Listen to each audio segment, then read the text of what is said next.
అది క్లీనింగ్ కానీ ఇప్పుడు ఇచ్చేసి వాటర్ కానీ ఇప్పుడు వెళ్ళిపోయి ట్యాంకర్లు అవి కూడా మధ్యాహ్నం ట్యాంకర్లు వచ్చేలా చేస్తాను. డిపార్ట్మెంట్ వచ్చి ఇమీడియట్ గా ఎక్కడెక్కడ క్లీనింగ్ ఎక్కడెక్కడ లీకేజ్ అయ్యో అది ఈ రోజుకి రేపటికి వాళ్ళు చేయాలి.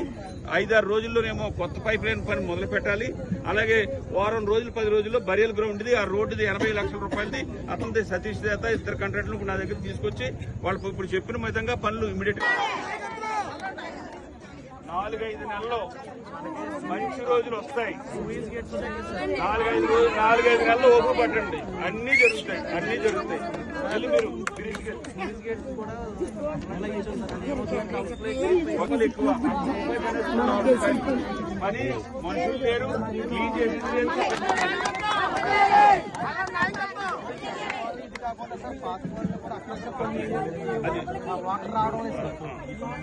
అదే మీరు ఇప్పుడు ఇక్కడ స్మెల్ ఇదైంది ఈవేళ రేపు చేసి ఇమీడియట్ గా ఎక్కడా లీకేజ్ లేకుండా చేయడం అన్నది ఇమీడియట్ గా చేసేలాగా ఏర్పాటు చేస్తాను.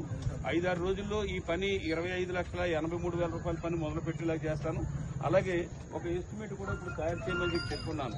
గిరాంపేట సాగుతున్నారు, అక్కడ ముందు దర్యాల తిప్పు నుంచి వచ్చేది, దర్యాల తిప్పు గిరాంపేట సాగుతున్నారు. ఇవాళ ఈ జనవరి నుంచి కొత్తగా వచ్చిన వాళ్ళు జేఈ కానీ ఇప్పుడే మధ్యలో ఇద్దరు రిటైర్ అయ్యారు. ఇప్పుడు ఒక కొత్త వాడు వచ్చింది, జాయిన్ అయ్యారు. ఎక్కడ కూడా కంట్రోల్ లేని పరిస్థితి ఉంది.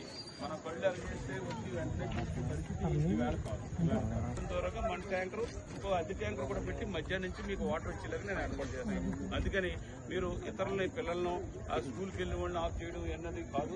అది మన భైరపాలెం అయినా తీర్థలముండైనా సాగుతున్నారైనా కానీ పిల్లలకి ఎగ్జామ్స్ అయ్యి ఉన్నాయి. అందుకని వాళ్ళందరూ